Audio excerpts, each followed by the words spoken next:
Hi everyone, thank you again very much for clicking this video. स्वागत है आपका उदित pharmacy के इस यूट्यूब चैनल पे। तो हम लोग डी फार्म सेकेंड ईयर का जो एक स्पेशल सब्जेक्ट है जो बीटीई यूपी वाले स्टूडेंट पढ़ते हैं, इसका नाम है environmental education and disaster management. इसका टॉप 20 क्वेश्चन सीरीज लेके आए हुए हैं। ठीक है, इसका टॉप 20 क्वेश्चन सीरीज का शुभारंभ कर दिए हैं। कल बहुत अच्छे तरीके से पार्ट फर्स्ट में हम पहले क्वेश्चन को डिस्कस किए थे। ठीक है, पहला क्वेश्चन आपका इन्वायरमेंटल एजुकेशन और डिजास्टर मैनेजमेंट इसी टॉपिक से था। क्या होता है इन्वायरमेंटल एजुकेशन, क्या होता है डिजास्टर मैनेजमेंट, बहुत ही बेहतरीन तरीके से आपको समझाए थे। उम्मीद है आपको जरूर समझ में आया होगा। इसी सीरीज को कंटिन्यू करते हुए आगे देखते हैं। आज हम पार्ट सेकंड लेके आए हुए हैं, बहुत ही इंपॉर्टेंट क्वेश्चंस लेके आए हुए हैं। ठीक है, जरूर लास्ट तक जरूर देखिएगा और कमेंट आप जरूर बताइएगा कि कैसा लेक्चर लगा। ठीक है, तो चलिए देर किस बात की, सारी चीजों को डिस्कस करते हैं। कौन सा क्वेश्चन रहने वाला है, आइए उस क्वेश्चन की तरफ चलते हैं। ठीक है, तो क्वेश्चन आपका क्या कह रहा है कि how is ecology important for us, discuss it's objective. क्या मतलब हुआ, इकोलॉजी क्या होता है, सबसे पहले तो जानना ये जरूरी है कि इकोलॉजी क्या होता है, ये हमारे लिए कैसे इंपॉर्टेंट है। ठीक है, इकोलॉजी क्या होता है, इकोलॉजी हमारे लिए कैसे इंपॉर्टेंट है, इसके उद्देश्य बताइए। बहुत इंपॉर्टेंट क्वेश्चन है, आपके बीटीई यूपी 2023 में आ भी चुका है क्वेश्चन। बस क्वेश्चन का लैंग्वेज अलग था लेकिन क्वेश्चन कुछ ऐसा ही था। ठीक है, तो बहुत इंपॉर्टेंट क्वेश्चन है, इसको मिस मत करिएगा, अच्छे से समझने की कोशिश करिएगा कि इकोलॉजी कैसे हमारे लिए इंपॉर्टेंट है और इसके उद्देश्य क्या है, इसको जानना जरूरी है। सबसे पहले जानना जरूरी है कि ये इकोलॉजी आखिर होता क्या है। ठीक है, तो आइए देखते हैं इकोलॉजी क्या होता है। तो इकोलॉजी जो होता है, तो ecology is the branch of science that studies how. ठीक है, इकोलॉजी साइंस का ही ब्रांच होता है, मतलब विज्ञान की एक शाखा होती है। हम इसमें क्या अध्ययन करते हैं कि कैसे, ठीक है, इसमें अध्ययन करते हैं कि कैसे जो लिविंग थिंग होते हैं और जो नॉन लिविंग थिंग होते हैं। ठीक है, इकोलॉजी साइंस की एक ब्रांच है, मतलब विज्ञान की एक शाखा है जिसमें हम अध्ययन करते हैं कि जो लिविंग थिंग होते हैं और जो नॉन लिविंग थिंग होते हैं वो कैसे इंटरेक्ट होते हैं इन्वायरमेंट में एक दूसरे के साथ। ठीक है, वातावरण में एक दूसरे के साथ कैसे इंटरेक्ट रहते हैं, यही इकोलॉजी कहलाता है। ठीक है, अब लिविंग थिंग में क्या क्या आते हैं, जाहिर सी बात है जो जीवित चीजें होती हैं, जैसे हम लोग लिविंग थिंग हैं। ठीक है, एनिमल्स हो गए, जानवर, बर्ड्स भी लिविंग थिंग होते हैं। प्लांट्स, जी हाँ, यहाँ कंफ्यूजन होता है बच्चों को कि प्लांट्स क्या लिविंग थिंग होता है कि नॉन लिविंग थिंग। नहीं, प्लांट्स भी लिविंग थिंग होता है। ठीक है, ये भी सूरज से अपना भोजन बनाता है। ठीक है, ये भी बड़ा होता है, ये भी फल देता है, ये भी आपका लिविंग थिंग आता है। ठीक है, जो प्लांट्स होते हैं ये भी लिविंग थिंग होते हैं, याद रखिएगा। ठीक है, तो human, animals, birds, plants, micro organism मतलब सूक्ष्म जीव जो होते हैं, ठीक है, बैक्टीरिया, फंगाई, ये भी सब क्या होते हैं, लिविंग थिंग होते हैं। क्लियर, तो ये जो आपके ह्यूमंस हो गए, मतलब इंसान हो गए, जानवर हो गए, पक्षियां हो गई, पेड़ पौधे हो गए, माइक्रो ऑर्गेनिज्म हो गए, ये कैसे कनेक्ट होते हैं किसके साथ, नॉन लिविंग थिंग के साथ। जैसे हवा, पानी, मिट्टी मतलब एयर, वाटर, सॉइल, सूरज की रोशनी, सनलाइट एंड टेम्परेचर, तापमान। ठीक है, इसके साथ कैसे कनेक्ट रहते हैं, इसका हम अध्ययन करते हैं किसमें, इकोलॉजी में। समझ में आया? तो इकोलॉजी साइंस की एक शाखा है। हम इसमें क्या क्या अध्ययन करते हैं कि कैसे लिविंग थिंग और नॉन लिविंग थिंग हमारे इन्वायरमेंट में कैसे एक दूसरे से इंटरेक्ट रहती हैं, यही सारी चीजें हम अध्ययन करते हैं। समझ में आया? आई होप कि आपको समझ में आया होगा इकोलॉजी क्या होता है। ठीक है, तो बहुत इजी है, आराम से इजी लैंग्वेज में है, इसमें कोई भी ऐसा लैंग्वेज नहीं है जो टफ होगा। उम्मीद है कि समझे होंगे। अब आइए आगे बढ़ते हैं और देखते हैं।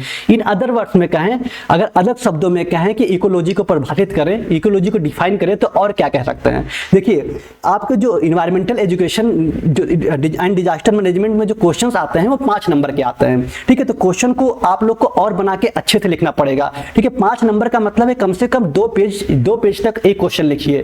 ठीक है, 1.5 पेज 2 पेज का कम से कम एक क्वेश्चन को लिखेंगे तभी अच्छे नंबर मिलेंगे। ठीक है, 2 पेज से ज्यादा जा रहा है तो और और अच्छी बात है और अच्छे आपके रिजल्ट आएंगे। ठीक है, क्योंकि यहाँ पे 5-5 नंबर के क्वेश्चन रहेंगे, सीधे सीधे आपको एक एक क्वेश्चन 5-5 नंबर के रहेंगे। सिर्फ 20 नंबर आपको लाने हैं तो आराम से 2.5 घंटे में लिख सकते हैं। ठीक है, तो इकोलॉजी क्या होता है ये आपको समझ में आया। अब इसी इकोलॉजी को थोड़ा और अदर शब्द में बताया जाए कि इकोलॉजी क्या होता है। तो ecology is the science that studies how living things like human, animal, plant and even tiny microorganism live together and interact with their surrounding। वही चीजें हैं लेकिन कहने का तरीका अलग है। मतलब इकोलॉजी विज्ञान की ही शाखा है जिसमें हम अध्ययन करते हैं कि हाउ लिविंग थिंग, कैसे जो जीवित चीजें होती हैं, जैसे ह्यूमंस, एनिमल्स, प्लांट्स मतलब इंसान, जानवर, पेड़ पौधे, एंड इवन टिनी माइक्रो ऑर्गेनिज्म। ठीक है, और मतलब क्या किसकी बात कर रहा है, टिनी माइक्रो ऑर्गेनिज्म जो सूक्ष्म जीव होते हैं। ठीक है, छोटे सूक्ष्म जीव होते हैं। ठीक है, कैसे live live together and interact with their surrounding, हमारे आसपास कैसे वो इंटरेक्ट होते हैं, कैसे साथ साथ रहते हैं, ठीक है, यही आपका इकोलॉजी कहलाता है। ठीक है, दीज सराउंडिंग इंक्लूड बोथ, ये हमारे आसपास में दोनों चीजें शामिल हैं। क्या क्या? लिविंग थिंग और non living thing. Living thing और नॉन लिविंग थिंग दोनों चीजें शामिल होती हैं, जैसे कि हवा हो गया, पानी हो गया, सनलाइट हो गया, मतलब air, water, sunlight and soil, मिट्टी। ठीक है, आप देख पा रहे हैं हमारे सामने मिट्टी भी है, सॉइल भी है, ठीक है, सॉरी सॉइल मिट्टी भी है, सनलाइट भी है, ठीक है, और वाटर भी है, पानी भी है, हवा भी है। ठीक है, मतलब सारी चीजें आपके हवा, पानी, सनलाइट, सॉइल सारी हमको आसपास दिख जाती हैं। ठीक है, वो कि नॉन लिविंग थिंग है, फिर भी हम लोग उससे कनेक्ट रहते हैं। अगर हम कनेक्ट नहीं रहेंगे तो शायद जीवित भी ना रह पाए। ठीक है, अगर हवा ना रहेगा तो जाहिर सी बात है ऑक्सीजन नहीं मिलेगा, ऑक्सीजन नहीं मिलेगा तो छोटा सा एग्जांपल कोविड-19 है, सबको याद है। ठीक है, ऑक्सीजन का क्या वैल्यू है सभी को पता है, बताने की जरूरत नहीं है।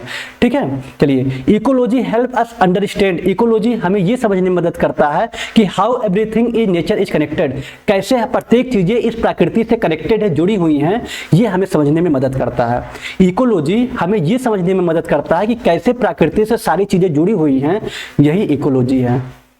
क्लियर, समझ में आया? अब किसी को दिक्कत नहीं होना चाहिए कि इकोलॉजी क्या होता है, यहीं कहीं याद कर लीजिए। इकोलॉजी साइंस का ही एक ब्रांच होता है जिसमें हम अध्ययन करते हैं कि जो आपके लिविंग थिंग होते हैं और नॉन लिविंग थिंग कैसे हमारे इन्वायरमेंट में एक दूसरे से कनेक्ट होते हैं, यही इकोलॉजी, इसी का हम अध्ययन करते हैं इकोलॉजी में। क्लियर, चलिए, उम्मीद है इकोलॉजी समझ में आया होगा और आगे देखते हैं, सारी चीजों को डिस्कस करते हैं। फॉर एग्जाम्पल की बात करें कि इकोलॉजी के क्या एग्जाम्पल हैं, तो plants make food through sunlight, जो पौधे होते हैं आपको पता है कि सूरज की रोशनी से अपना खाना बनाते हैं। जो प्लांट्स होते हैं सूरज की रोशनी से अपना खाना बनाते हैं। हर्बीवोरस ईट प्लांट्स, हर्बीवोरस का मतलब होता है शाकाहारी। ठीक है, हर्बीवोरस का मतलब होता है शाकाहारी। ठीक है, शाकाहारी जो होते हैं, जैसे कि किसकी बात कर रहा है, हिरन की, खरगोश की, ये सब पौधे खाते हैं। ठीक है, पौधे खाते हैं। एंड कर्निवोरस मतलब मांसाहारी। ठीक है, मांसाहारी ईट हर्बीवोरस, मांसाहारी जो होते हैं शाकाहारी को खाते हैं, जैसे हिरन हो गया, खरगोश हो गया, ये सब पौधे खाते हैं। और जो मांसाहारी होते हैं वो हिरन को खाते हैं, खरगोश को खाते हैं। ठीक है, अब देखने में सुनने में अजीब लग रहा होगा कि अरे क्या बेचारा उसकी मर जाता होगा, लेकिन यही साइकिल चली आ रही है। अगर ये साइकिल डिस्टर्ब होगी तो शेर मर जाएगा। ठीक है, और भी जो कर्निवोरस जो आपके एनिमल्स होते हैं वो मर जाएंगे। ठीक है, तो ये चीजें हैं। हालांकि इंसान के पास ऑप्शंस हैं, वो ऐसे नहीं है, वो तो अगर नहीं खाएंगे तब भी जिंदा रहेंगे, लेकिन वो अब उस कैटेगरी को हटा दीजिए। यहाँ समझिए कि हर्बीवोरस ईट प्लांट, जो हर्बीवोरस होते हैं, हिरन होते हैं, खरगोश होते हैं, और भी जो ऐसे जंतु होते हैं जो पेड़ पौधे खाते हैं। ठीक है, तो ये पेड़ पौधे को खाते हैं, लेकिन जो कर्निवोरस होते हैं, मांसाहारी होते हैं, ये हर्बीवोरस को खाते हैं। सोचिए क्या साइकिल है। तो यही जो साइकिल है, यही कैसे एक दूसरे से कनेक्टेड है, यही इकोलॉजी है। ठीक है, और लिखा हुआ है कि when any part of the natural chain is disturbed, यदि कोई पार्ट डिस्टर्ब होता है, मतलब अगर शेर को आप मांस ना देके घास खिलाएंगे, ठीक है, तो क्या होगा, it affect the whole system, पूरे हमारे सिस्टम पे इफेक्ट पड़ेगा। शेर मरेगा तो वहां से पॉल्यूशन क्रिएट होगा, जो कि हमारे पूरे इन्वायरमेंट को क्या करेगा, इन्फेक्टेड कर देगा। ठीक है, तो ये कुछ इंपॉर्टेंट पॉइंट है जिसको अच्छे से याद कर लीजिएगा। Ecology also help us, ecology हमें ये समझने में मदद करता है, ठीक है, हमें ये बताता है, इसमें मदद करता है कि learn how to protect the environment. ठीक है, इकोलॉजी से हमें ये सीखने को मिलता है, इससे ये मदद मिलता है कि कैसे हम एनवायरनमेंट को सेफ रखें, कैसे प्रोटेक्ट करें। यूज नेचुरल रिसोर्सेज, ठीक है, नेचुरल रिसोर्सेज का यूज करके हम अपने एनवायरनमेंट को कैसे सेफ रखें। वाइजली मतलब बुद्धिमानी से। ठीक है, बुद्धिमानी से कैसे हम नेचुरल रिसोर्सेज को हम कैसे प्रोटेक्ट रखें, कैसे हम अच्छे तरीके से उसको सेफ रखें, सुरक्षित रखें। And keep our surrounding clean and balance, वही बात लिखा हुआ, सारी चीजें लिखा हुआ है कि इकोलॉजी से हम ये सीखते हैं, हमें ये सीखने में मदद मिलती है कि how to protect the environment, environment को कैसे प्रोटेक्ट रखें। Use natural resources, natural resources मतलब बुद्धिमानी से अपने जो नेचुरल रिसोर्सेज होते हैं इसका प्रयोग करके एनवायरमेंटल को कैसे प्रोटेक्ट रखा जाए। ठीक है, और कैसे हम इसको surrounding keep our surrounding clean and balance, कैसे हम साफ सुथरा रखें, कैसे संतुलन बनाए रखें, ये सारी चीजें हम इकोलॉजी से सीखते हैं। क्लियर, चलिए बहुत अच्छा, उम्मीद है कि आपको इकोलॉजी समझ में आया होगा। अब एग्जाम में आएगा तो आप आराम से लिख ले जाएंगे। ठीक, चलिए आगे बढ़ते हैं। ऑब्जेक्टिव ऑफ इकोलॉजी, ऑब्जेक्टिव भी पूछा था ना, यहाँ पे पूछा था, देखिए क्वेश्चन क्या, how is ecology important for us, ecology हमारे लिए इंपॉर्टेंट क्यों है। सीधी सीधी बात है कि जो लिविंग थिंग, हम लोग लिविंग थिंग है, नॉन लिविंग थिंग इसलिए इंपॉर्टेंट है क्योंकि बिना इसके हम लोग जी ही नहीं पाएंगे। ठीक है, एयर हो गया, वाटर हो गया, सॉइल हो गया, अगर एक दूसरे से कनेक्ट ना रहें तो नहीं जी पाएंगे। वो चीज लिखा हुआ है यहाँ पे कि अगर when any part of this natural chain is disturb, कोई भी नेचुरल चेन डिस्टर्ब होता है, ठीक है, अगर living thing non living thing चीजों में कोई भी चीज डिस्टर्ब होती है तो it effect the whole system, पूरे होल सिस्टम में प्रभाव पड़ेगा। और कहीं ना कहीं हम लोग पे जो लिविंग थिंग है या नॉन लिविंग थिंग, ऐसा नहीं कि सिर्फ लिविंग थिंग पे प्रभाव पड़ेगा, जो नॉन लिविंग चीजें जो है उस पर भी बहुत इफेक्ट पड़ेंगे। ठीक है, क्योंकि हम लोग कार्बन डाइऑक्साइड रिलीज करते हैं तो पेड़ों के लिए काफी इंपॉर्टेंट होता है, और ऑक्सीजन हम लोग को मिलता है। तो ये जो साइकिल चलती रहती है, ये दोनों लोग आपस में कैसे कनेक्ट होते हैं, living thing non living thing, यही इकोलॉजी है। ठीक है, तो आप आराम से बना के पूरी कहानी की तरह लिखना होता है, बस टर्म को समझिए कि टर्म कहना क्या चाह रहा है, इसका मतलब क्या है, बाकी तो हमें पता है कि आप महान हैं, आराम से लिख ले जाएंगे। ठीक है, अब डिस्कस इज ऑब्जेक्टिव, आइए ऑब्जेक्टिव को देखते हैं, उद्देश्य क्या है इसको समझते हैं। तो ऑब्जेक्टिव ऑफ इकोलॉजी की बात करें तो the main objective of ecology is to understand, ठीक है, जिसका जो मेन ऑब्जेक्टिव है, मेन उद्देश्य है इकोलॉजी का, ये समझना कि कैसे लिविंग थिंग जो चीजें होती हैं, जैसे ह्यूमंस, एनिमल्स और plants live together and interact with the environment, वही सारी चीजें आपको लिखना है, बना बना के। कह रहे हैं ना कि इतना इजी है कि आप एक बार पढ़ेंगे तो कई सारी चीजें, कई टॉपिक्स आप बना के लिख ले जाएंगे। ठीक है, तो मेन जो उद्देश्य है इकोलॉजी का, ये समझने में कि कैसे जो लिविंग थिंग होती हैं, जो ह्यूमंस होते हैं, एनिमल्स होते हैं, प्लांट्स होते हैं, ये कैसे लिव टुगेदर, एक साथ कैसे रहते हैं, कैसे जिंदा रहते हैं और इंटरेक्ट रहते हैं, मतलब इन्वायरमेंट के साथ कैसे जुड़े हुए रहते हैं, जैसे आपके air, water, soil and sunlight.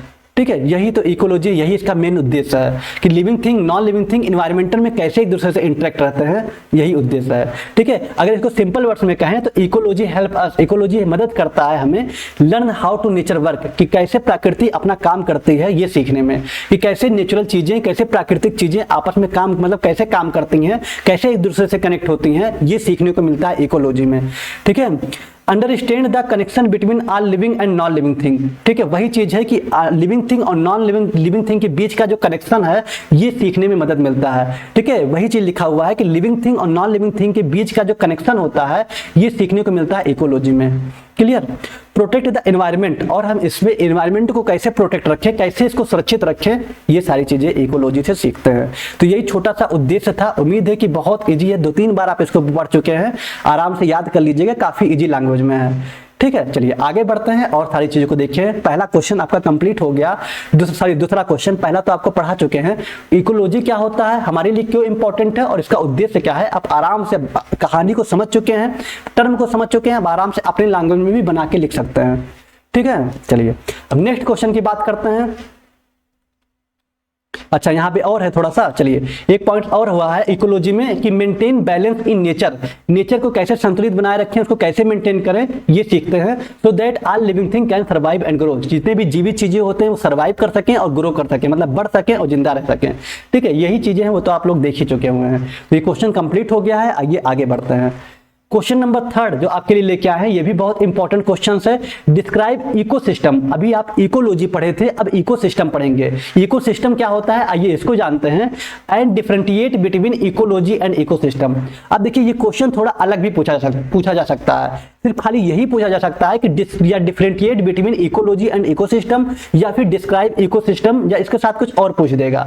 ठीक है, तो क्वेश्चन पूछने का तरीका अलग अलग होगा, लेकिन हाँ हमको टॉपिक, हमको टर्म समझ में आना चाहिए। तो इकोसिस्टम क्या होता है, आइए इसको देखते हैं, और इकोलॉजी और इकोसिस्टम में क्या डिफरेंस है, आइए इसको अच्छे से समझते हैं।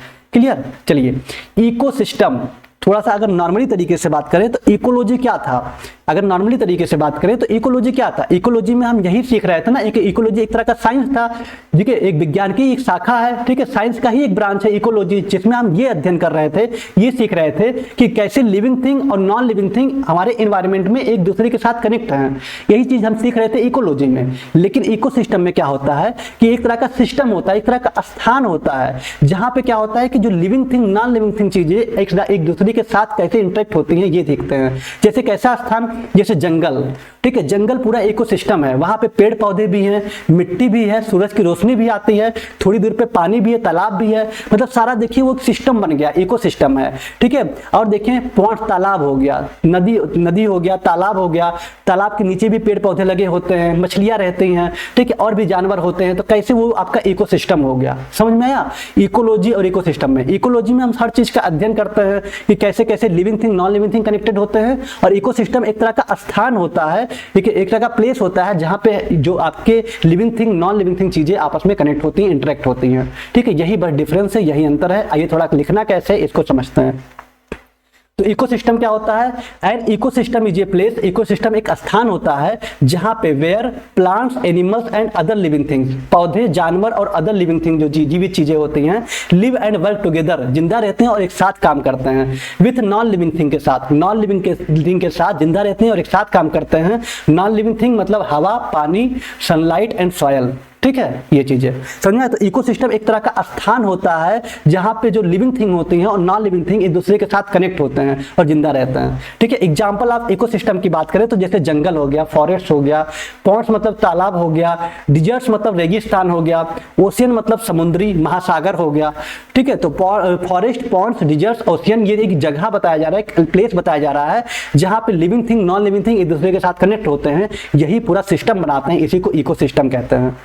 क्लियर? आई होप कि आपको इकोसिस्टम और इकोलॉजी में समझ में आया होगा क्या डिफरेंस था। इकोलॉजी एक तरह का विज्ञान की शाखा होती है जिसमें हम living thing, non living thing चीजें कैसे जुड़ी होती है एनवायरनमेंट से, इसके बारे में अध्ययन करते रहते हैं। इकोसिस्टम ये बताता है कि एक तरह का स्थान, ऐसा स्थान जहां पे पेड़ पौधे भी हो, पानी भी हो, हर तरह की चीजें वहां अवेलेबल हो, मतलब living thing, non living thing चीजें, living thing, non living thing हमारे वातावरण के साथ वहां कनेक्ट हो, ठीक है, वो आपका इकोसिस्टम होता है, ठीक है। और देखते हैं, इन एन इकोसिस्टम, इकोसिस्टम में plants make food using sunlight, जो जाहिर सी बात है जो पौधे होते हैं सूरज की रोशनी से अपना खाना बनाते हैं, सूरज को यूज करके अपना खाना बनाते हैं।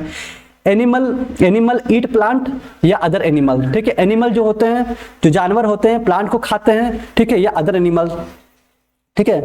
एनिमल ईट प्लांट, ठीक है, एनिमल या तो प्लांट को खाते, जैसे अभी बताए थे आपको ना कि हर्बीवोरस जो होता है पौधे को खाते हैं और कार्निवोरस हर्बीवोरस को खाते हैं। जैसे हिरन जो होता है पौधे को खाएगा और शेर जो कार्निवोरस है वो हिरन को खाएगा, ठीक है। ये सब चीज चलता रहता है इकोसिस्टम में, क्योंकि दोनों रहते हैं, जंगल है तो शेर भी रहेगा, हिरन भी रहेंगे, ठीक है, क्योंकि साइकिल चलाया है। ऐसा नहीं कि शेर का अलग है स्थान और नहीं हिरन का अलग रहेगा, ऐसा कुछ नहीं है। उसी इकोसिस्टम में वही जंगल में शेर भी रहता है, वही जंगल में हिरन भी रहता है, मतलब हर्बीवोरस भी रहेंगे, कार्निवोरस भी रहेंगे, और वो साइकिल चलता रहता है, जो कि आप लोग डिस्कवरी चैनल पे अच्छे से देखते होंगे, ठीक है। Decomposers like bacteria clean up by breaking down dead things, ठीक है। आपको पता होगा बहुत सारी चीजें, जो चीज मर जाते हैं, बहुत से जानवर मर जाते हैं, बहुत से ऐसे पेड़ से पत्तियां गिरते हैं जो कि काफी ज्यादा देखते हैं कुछ दिन बाद गायब हो जाते हैं। क्यों? क्योंकि जो बैक्टीरिया होते हैं उसको साफ करने लगते हैं, उसी को ब्रेक डाउन करने लगते हैं, उसी को खाने लगते हैं, खाने के बाद उसको एकदम साफ कर देते हैं, तो इससे इन्वायरमेंट हमारा क्या होता है, सही हो जाता है, साफ हो जाता है। तो यही डिकम्पोज करता है, ये भी हम इसमें सीखते हैं कि डिकम्पोजर लाइक बैक्टीरिया, डिकम्पोज करना मतलब ब्रेक डाउन कर देना, क्लीन अप साफ कर देना, by breaking down dead thing, जो मरी चीजें होती हैं उसको क्या करते हैं, बैक्टीरिया द्वारा साफ कर दिया जाता है इसमें, ठीक है। ये सब चीज इकोसिस्टम में आता है, ठीक है। चलिए आगे देखें, everything help each other, everything मदद करता, मतलब everything help each other and everything is connected, ठीक है। प्रत्येक चीजें जो एक दूसरे से मदद करती है, एक दूसरे से जुड़े होते हैं और सब कुछ एक दूसरे से कनेक्ट होते हैं, ठीक है। जितने एवरीथिंग हेल्प ईच अदर, एक दूसरे की मदद करते हैं, जितने प्रत्येक चीजें होती हैं, और एवरीथिंग इज कनेक्टेड, सब कुछ आपस में कनेक्ट होते हैं। मतलब बात हो रहा है living thing, non living thing दोनों लोगों की, कि कैसे एक दूसरे से कनेक्ट होते हैं। उसी जंगल में सारे लोग होते हैं, चाहे लिविंग थिंग हो चाहे नॉन लिविंग थिंग हो, सब कुछ रहते हैं, हर्बीवोरस, कार्निवोरस सब रहते हैं और एक दूसरे से कनेक्ट होते हैं, कभी मदद भी करते हैं, ठीक है। सारी चीजें मदद कैसे, अब जैसे क्या है, बरसात आ गया, पानी कहीं पे भर गया, ठीक है, तो वहां पे देखिए कई सारे जानवर हैं, कई सारी चीजें हैं, सब जाके वही पता है कि उसी तालाब में शेर, वो क्या बोलते हैं, मगरमच्छ है, क्रोकोडाइल है, तब भी हिरन जाके पानी पिएगा, ठीक है। तो मतलब देखिए उसी इकोसिस्टम में वो सारी, जिसको पता है कि वहां जान जा सकती है सारी चीजें, लेकिन नहीं, चैन बना हुआ है, सारी चीजें वहां पे होती है, तो सब कुछ आपस में एक दूसरे की मदद करते हैं, कनेक्ट हैं, ठीक है, और सब कुछ आपस में जुड़े हुए हैं, ठीक है। एवरीथिंग हेल्प ईच अदर, प्रत्येक जो जितने भी चीजें वहां पे हैं सब एक दूसरे की मदद करते हैं और सब कुछ आपस में जुड़े हुए हैं। So an ecosystem is like a big team of living and non living things working together in nature. वही कहानी बार बार थोड़ा सा लैंग्वेज चेंज करके लिखा हुआ है कि इकोसिस्टम क्या होता है, एक बिग टीम होता है, टीम कह सकते हैं, ठीक है। लिविंग और नॉन लिविंग थिंग, जो लिविंग थिंग जीवित चीजें होती हैं और अब जीवित चीजें होती हैं, उनके बीच का एक बिग टीम होता है, और वर्किंग टुगेदर इन नेचर, प्रकृति में दोनों साथ में अच्छे से काम करते हैं, ठीक है। अगर सिंपल वर्ड्स में कहें तो ecosystem is a place, ecosystem एक स्थान होता है, या फिर सिस्टम दैट इकोलॉजी स्टडी, ठीक है। इकोलॉजी एक, इकोसिस्टम एक स्थान होता है, या फिर हम इकोसिस्टम में इकोलॉजी का अध्ययन करते हैं, इकोसिस्टम में इकोलॉजी का अध्ययन करते हैं, समझिएगा बात को, ठीक है। अब थोड़ा सा डिफरेंस आइए देखते हैं, अभी एग्जैक्ट समझ में आ जाएगा कि इकोसिस्टम में इकोलॉजी का अध्ययन कैसे करते हैं, ठीक है। जाहिर सी बात है, इकोलॉजी होता क्या है, वही कि कैसे living thing non living thing चीजें कनेक्ट होती हैं, और इकोसिस्टम एक कोई स्थान बता रहा है, तो वही इकोसिस्टम में हम इकोलॉजी का अध्ययन करते हैं, ठीक है। समझ में आया? प्रत्येक यहाँ पे लिखा हुआ है, सारी चीजें आप देख लीजिए, इसको याद कर लीजिएगा कि इकोसिस्टम क्या है। इसको एग्जांपल में अगर क्वेश्चन आएगा तो इतने छोटे से काम नहीं लगेगा, और भी आप बना के अच्छे तरीके से लिख सकते हैं। ठीक है, सारे एग्जांपल दे सकते हैं, मतलब जंगल के बारे में, पॉन्ड्स के बारे में, तालाब के बारे में, रेगिस्तान के बारे में, ओशियन के बारे में, सब कुछ आप अगर डिस्क्राइब करना चाहें according to situation, according to time, तो आप डिस्क्राइब कर सकते हैं। ठीक है, चलिए बहुत अच्छा, और आगे देखते हैं, समझते हैं ऑब्जेक्टिव ऑफ इकोसिस्टम। इकोसिस्टम का क्या उद्देश्य है? तो to support the life of plants, animals and micro organism. ठीक है, ये सपोर्ट करता है, ठीक है, जीवन के जो मतलब जो पौधे होते हैं, एनिमल जानवर होते हैं, और जो माइक्रो ऑर्गेनिज्म सूक्ष्म जीव होते हैं, बैक्टीरिया, फंगाई वगैरह, ठीक है, उनके जीवन को सपोर्ट करता है। ठीक है, to maintain balance between living non living thing components, जो नॉन लिविंग थिंग और नॉन लिविंग थिंग के जो घटक होते हैं उनके बीच को संतुलित बनाए रखने का काम करता है इकोसिस्टम। ठीक है, to provide food, water and shelter to living beings. ठीक है, ये क्या प्रोवाइड करता है? फूड प्रोवाइड करता है, क्योंकि जंगल में भी पेड़ लगे होते हैं, वहां से फूड मिलते हैं, फूड, वाटर, ठीक है, पानी भी रहते हैं, थोड़ा बहुत आसपास तालाब भी होते हैं, तो फूड, वाटर और शेल्टर टू लिविंग बींग, जो जीवित चीजें होती है उनको शेल्टर, शेल्टर का मतलब होता है आश्रित या पनाह देना। कहते नहीं, किसी को पनाह देना, पनाह देना या आश्रित रखना, अपने पास रखना, उसको बोलते हैं शेल्टर। ठीक है, to help in the flow of energy from the sun to plant and animal, to help in the flow of energy from the sun to plants and animal. ठीक है, सूरज से क्या कह रहा है कि सूरज से, मतलब ये क्या कह रहा है कि फ्रॉम द सन, सूरज से जो जानवर, मतलब एनिमल्स और प्लांट होते हैं, उन्हें ऊर्जा के प्रवाह पहुंचाने में मदद करता है। ठीक है, सूरज की रोशनी से, मतलब जो जानवर होते हैं, पेड़ के पौधे होते हैं, तो उनमें एनर्जी का जो फ्लो है वो मेंटेन करने का काम करता है कौन? इकोसिस्टम। ठीक है, तो यहाँ कुछ पॉइंट्स है जिसको आप आराम से लिख सकते हैं। ठीक है, to maintain environmental stability and natural balance. ठीक है, ये क्या करता है? एनवायरमेंटल स्टेबिलिटी को मेंटेन करता है, कि एनवायरमेंटल में जितनी भी चीजें होती हैं कैसे स्टेबल रहे, इसको मेंटेन करता है, इकोसिस्टम होता है। और जो हमारे प्राकृतिक को कैसे मतलब संतुलित बनाया जाए, ये भी सारी चीजें इकोसिस्टम में आते हैं। ठीक है, इसको मेंटेन करता है। तो जो नेचुरल बैलेंस है कि मतलब प्राकृतिक, जो कैसे हमारा प्राकृतिक चीजें संतुलित बनी रहें, ठीक है, और कैसे स्टेबिलिटी मेंटेन रहे, ये सारी चीजें हम इकोसिस्टम में पढ़ते हैं। ये सब इसके उद्देश्य है। To support biodiversity and the survival of species. ठीक है, टू सपोर्ट बायोडाइवर्सिटी, बायोडाइवर्सिटी को सपोर्ट करता है। अब बायोडाइवर्सिटी क्या होता है, इसको नेक्स्ट टॉपिक, जो नेक्स्ट क्वेश्चन होने वाला है, इसी पे होने वाला है। ठीक है, तो बायोडाइवर्सिटी को सपोर्ट करता है, और and the survival of species, बहुत सारी जातियों के, ठीक है, स्पीसीज मतलब बहुत सारे, एक ही जानवर कई सारे जातियों के होते हैं। ठीक है, तो उनके सर्वाइवल रखने का स्थान करता है। ठीक है, तो बहुत सारी स्पीसीज को सर्वाइवल रखने के लिए, उनको जीवित रखने के लिए सपोर्ट करता है इकोसिस्टम, क्योंकि वो स्थान जंगल, अब शेर को जंगल में हटा के बढ़िया एसी में बैठाएंगे तो नहीं बैठेगा, वो जंगल में ही जाएगा। ठीक है, तो वही कह रहा है कि सर्वाइवल, कई सारी जातियां, जो भी जानवर हैं, living thing, non living thing, उनको सर्वाइवल के लिए वो सपोर्ट करता है इकोसिस्टम। क्लियर? चलिए बहुत अच्छा, बायोडाइवर्सिटी को आगे डिस्कस करेंगे। क्लियर? तो बहुत इजी टॉपिक था, इकोसिस्टम और इकोलॉजी। आइए थोड़ा सा क्वेश्चन क्या था हमारा, इकोसिस्टम क्या होता है और differentiate between ecology and ecosystem. चलिए डिफरेंट देख लेते हैं, दोनों में भिन्नता क्या है, आइए इसको देखते हैं। हाँ, difference between ecology and ecosystem क्या है, इस तरह चार्ट बना के आप आराम से बता सकते हैं। देखिए इकोलॉजी और इकोसिस्टम में क्या डिफरेंस है। तो मीनिंग की बात करें तो इकोलॉजी आपको बताया ना, साइंस का एक ब्रांच होता है। ठीक है, तो study of interaction between organism and their environment. हम इसमें किसका अध्ययन करते हैं? इकोलॉजी जो होता है विज्ञान की एक शाखा होती है। हम अध्ययन करते हैं कि कैसे जो living thing, non living thing, interaction between organism जो जीव होते हैं, और एनवायरनमेंट मतलब वातावरण, वही living thing, non living thing कैसे एक दूसरे से कनेक्ट होते हैं, इसी का अध्ययन करते हैं इकोलॉजी में। ठीक है, और इकोसिस्टम में एक सिस्टम, एक स्थान, प्लेस, सिस्टम या फिर प्लेस। ठीक है, एक सिस्टम, एक स्थान जहां पे organism live and interact with their environment. ठीक है, एक सिस्टम, एक प्लेस जहां पे जो जीव होते हैं, ऑर्गेनिज्म होते हैं, चाहे living thing, non living thing, कैसे एक दूसरे से कनेक्ट होते हैं वातावरण के साथ, ये इकोसिस्टम है। ठीक है, टाइप की बात करें तो ए ब्रांच ऑफ साइंस, ये विज्ञान की शाखा होता है।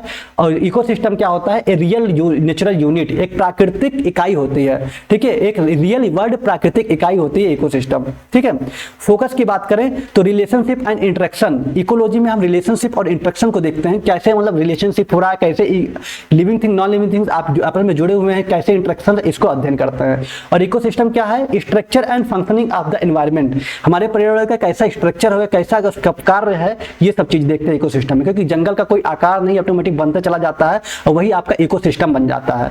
ठीक है, एग्जाम्पल की बात करें तो studying how birds and tree depend on each other, कैसे जो पक्षी जीवित चीजें होती है, पक्षी और जो ट्रीज होते हैं, ठीक है, कैसे एक दूसरे से कनेक्ट होते हैं, कैसे एक दूसरे से रिलेशनशिप बनाए रहते हैं, मतलब कैसे इंटरेक्ट करते हैं, यही आपका इकोलॉजी है। ठीक है, हम अध्ययन करते हैं कि हाउ बर्ड्स, कैसे जो पक्षियां होती हैं, एंड ट्रीज, जो पेड़ पौधे होते हैं, डिपेंड ऑन ईच अदर, एक दूसरे से कैसे जुड़े होते हैं, कैसे डिपेंड होते हैं, इसको देखते हैं। और ए फॉरेस्ट, पॉन्ड, ओशियन या डिजर्ट होते हैं, इकोसिस्टम होते हैं कि जो जंगल होते हैं, ठीक है, तालाब होते हैं, ओशियन मतलब समुद्र होते हैं, और डिजर्ट रेगिस्तान होते हैं, ये सब क्या है, इकोसिस्टम है। तो ये कुछ पॉइंट वाइज इजी तरीके से यहाँ पे आप याद कर सकते हैं, सारे पॉइंट को बहुत इजी तरीके से समझाए हैं। आई होप कि आपको समझ में आया होगा। ठीक है, चलिए, तो जैसे यही था आज का क्वेश्चन। 2 क्वेश्चन आप कवर किए। पहला क्वेश्चन था आपका इकोलॉजी क्या होता है, इकोलॉजी हमारे लिए क्यों इंपॉर्टेंट है, उसका उद्देश्य क्या है, और आपका ये नेक्स्ट क्वेश्चन था कि इकोसिस्टम क्या होता है और इकोलॉजी और इकोसिस्टम में क्या डिफरेंस है। ठीक है, उम्मीद है आपको समझ में आया होगा। बस यही था आज के क्लास में। ठीक है, अब कल आपका नेक्स्ट लेक्चर लेके आएंगे जो कि बहुत इंपॉर्टेंट होगा, जो कि क्वेश्चन बेस्ड होगा बायोडाइवर्सिटी पे, उसको डिस्कस करेंगे। ठीक है, तो कमेंट में जरूर बताइएगा कि लेक्चर कैसा लगा, समझ में आया कि नहीं आया, लैंग्वेज समझ में आ रहा कि नहीं आ रहा है, क्योंकि हम यहाँ अपना इनपुट दे रहे हैं वो इंपॉर्टेंट नहीं है, आपको आउटपुट मिल रहा है कि नहीं मिल रहा है, ये बहुत इंपॉर्टेंट है, क्योंकि सबसे पहला पेपर आपका यही वाला है। ठीक है, तो इसलिए ये पेपर को बहुत अच्छे सीरियसली मतलब सीरियसली लीजिएगा, अच्छे से इसको पढ़ने की कोशिश करिएगा, और बहुत प्रेशर लेके भी नहीं पढ़ना है, जितना पढ़ा रहे हैं बस उतना कोशिश करिए याद करने की। ठीक है, बाकी आपको कोई डाउट हो तो मेरा ये इंस्टाग्राम आईडी है aditri.official, इस पर आप मतलब फॉलो कर सकते हैं और मैसेज करके हमसे पूछ सकते हैं, कोई चीजें फ्री होंगे तो जरूर आपको बताएंगे। ठीक है, thank you so much, thanks for watching. मिलते हैं कल की क्लास में, तब तक के लिए अपना ख्याल रखिए, अच्छे से रहिए, tata bye bye, take care, I love you.